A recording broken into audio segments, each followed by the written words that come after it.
And so, and I've been recommending this, and I will continue to recommend it. That I think that like all these tools, and I want to broaden the scope because I think that the word or the term AI now has become synonymous with automation, and they're actually two different things.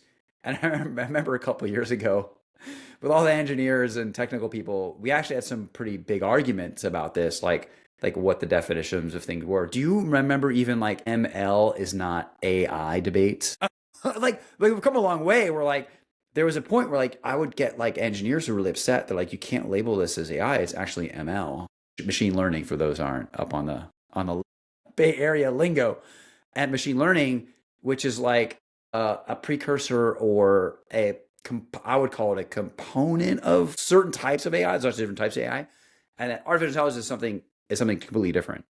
And so at least that was like I was stuck in a lot of debates like that, and I was just kind of my attitude was always like, look, I'm in marketing.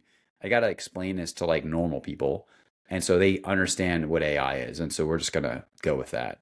And they were really mad because they were like, or some people were mad because they're like, look, there's these AI labs and everything, and if you tell them like everything I'm doing is AI, they would laugh at me. And I was kind of like, okay, that's true. I actually understand where you're coming from, but I was like, my job is to like market this thing and sell it. So like, sorry. But my point is that there was a point where people were like very rigid about what these terms mean. And at some point we crossed this like line where Now we call it agents or AI. And it just any means... kind of automation is AI, because there's all kinds of That's tools right. I use that are like automation tools. Right. Right. Zapier's been around. They're technically not AI. They're just tools that automate stuff. And I have all of these automation tools, and I've had them for a long time. I think they're great. And my point was that, it was a very long way of saying, I think people should automate as much as they can, except for the messaging, except for the content. I think the content piece is the thing that you need to like have a hand on, pay attention to, customize. I also think that the level of customization that people are doing with AI generated content is overkill. And I've done this a long time, and I've seen a lot of instances of this, and it generally doesn't yield better results. Like hyper personalizing content, hyper personalizing advertising, hyper personalizing sales outreach hasn't made a huge difference in the performance. Micro segmentation, I believe deeply in, right? Like, are they CEOs of companies that are 50 people? Like, that's a segment that's very clear.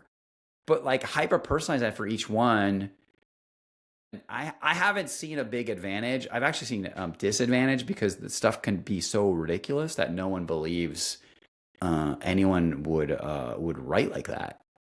Like the emails are like, it like just starts mentioning all this stuff about the that's like right. it's just not realistic. That's not how normal people talk, right? So I'm all for automation. I just think that like, don't automate your content.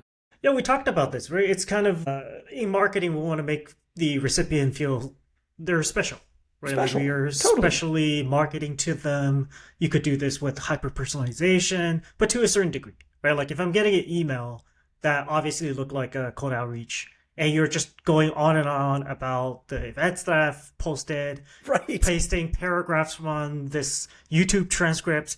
I'm like, obviously there's an automation.